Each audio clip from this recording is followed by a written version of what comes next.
A trip to the beach for a Wilmington father and his two children came close to ending in tragedy last week. WWAY Sydney Bouchelle spoke to the family today and joins us now live in the studio. Sydney, what happened and how did they make it out? Well, Jeff, John McIntyre and his kids came close to drowning in Myrtle Beach last week. He's the senior pastor at Rightful Beach Baptist and says he relied on God to give him strength through the situation.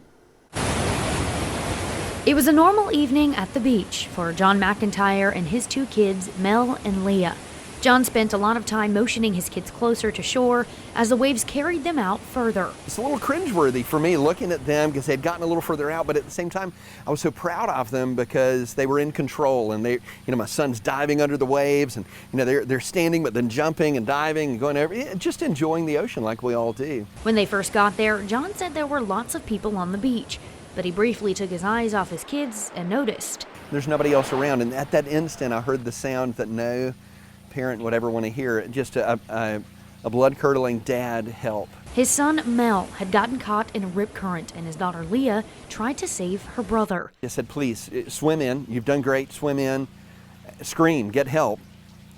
And I took off toward my son. I've got to say, I've never experienced a more deafening silence. There's being alone, and then there's being alone in danger. Eventually, John gets caught in the same rip, trying to get to his son.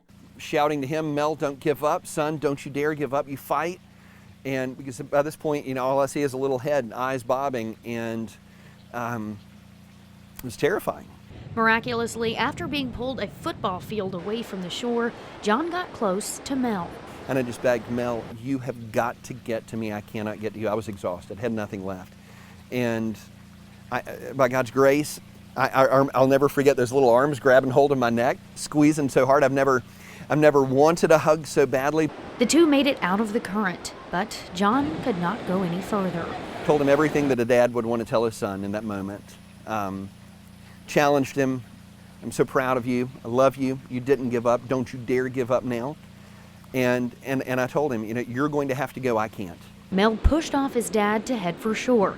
John sunk to the bottom. My feet touched the sand, and I remember in that instant I thought, I've got to try. As he breached the surface, he heard a voice. Leah had found help. John pointed to his son and turned to float on his back. Before long, he felt an arm grabbing him. And these words, I got you, man, I got you. The next thing I asked, but did you find my son? Did you get my son? And he said, we got him too.